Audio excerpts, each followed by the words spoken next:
घर की सबसे बड़ी लड़ाई पैसों या जमीन की नहीं होती।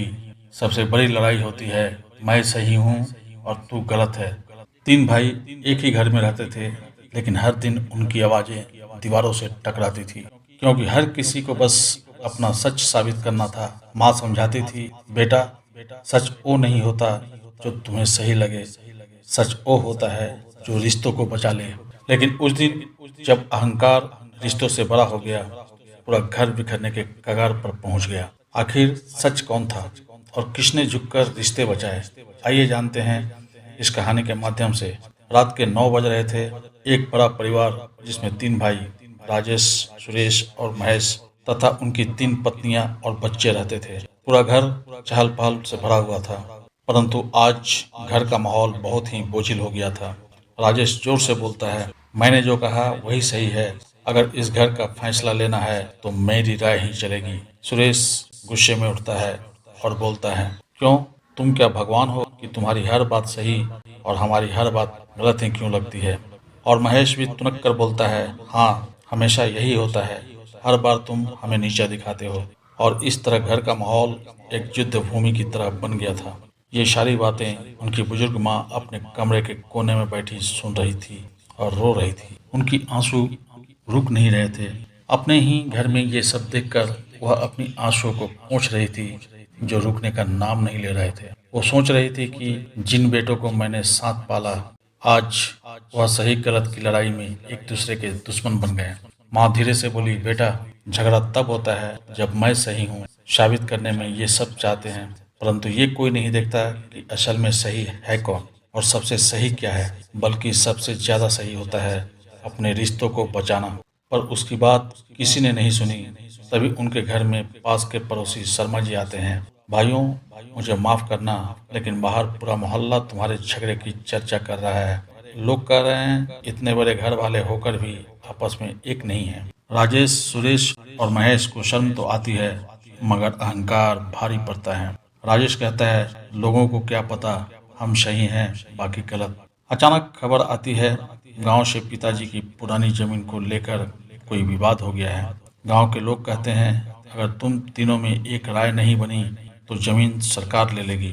अब भाइयों को मजबूरन एक साथ बैठना पड़ता है, लेकिन वहां भी वही, हर कोई अपनी राय थोपने लगा। मैं सही तुम गलत, मैं सही तुम गलत की बहस चलती रही। अब उनकी माँ से ये बर्दाश्त नहीं होता और वह इस बार गुस्से में आती है और अपने तीनों बेटों को बुलाती है। और बुला करके उन्होंने कहा, तुम्हारे पिताजी ने जिंदगी भर मेहनत कर इस घर को और जमीन को बनाया, और आज तुम उसे अपने अहंकार की आग में जला रहे हो। सच बताओ, तुम्हें क्या चाहिए? सही होना है या रिश्ते बचाना? घर में पूरा सन्नाटा छा गया। तीनों भाई पहली बार सोच में पड़ गए। माँ ने एक उदाहरण दिए। वो तीनों को बाहर बगीचे में ले गई। वहाँ एक बड़ा पेड़ था। माँ ने कहा, इस पेड़ को देखो, अगर इसकी एक एक टहनी कहे मैं सही हूँ बाकी गलत, तो पेड़ बिखर जाएगा। मगर जब सारी शाखें मिलकर एक तना मानती हैं, तभी ये पेड़ हरा भरा रहता है। वैसे ही परिवार है, अगर हर कोई मैं सही कहेगा तो घर टूट जाएगा, लेकिन अगर सब हम सही है सोचेंगे तो घर हमेशा मजबूत रहेगा। तीनों भाइयों की आंखें भर आई।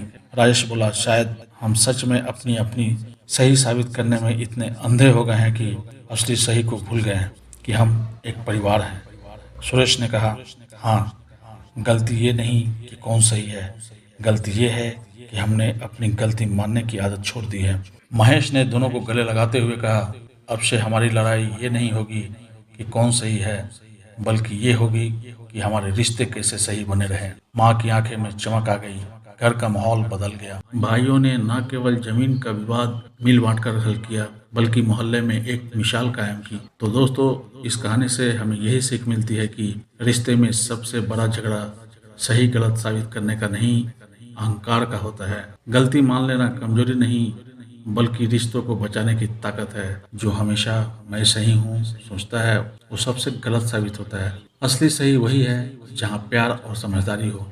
जिंदगी में सही गलत से ज्यादा रिश्ते मायने रखते हैं। झुकना हारना नहीं है, बल्कि रिश्ते बचाने की ताकत है। अहंकार रिश्तों को तोड़ देता है, जबकि विनम्रता उन्हें जोड़ देती है। मैं सही तुम गलत की लड़ाई में अक्सर दोनों ही हारते हैं। तो दोस्तों, यह कहानी हमें यह सिखाती है कि गलती मान लेना हारना नहीं है, बल्कि रिश्ते पहचाने की ताकत है। अगर ये वीडियो आपके दिल को छू जाए तो इसे अपने दोस्तों और परिवार तक जरूर पहुंचाएं और हमारे इस चैनल को सब्सक्राइब कर लें और बेल आइकन को दबा दें, ताकि जब भी इस प्रकार की वीडियो अपलोड करूं तो आप तक इसका नोटिफिकेशन सबसे पहले जाए।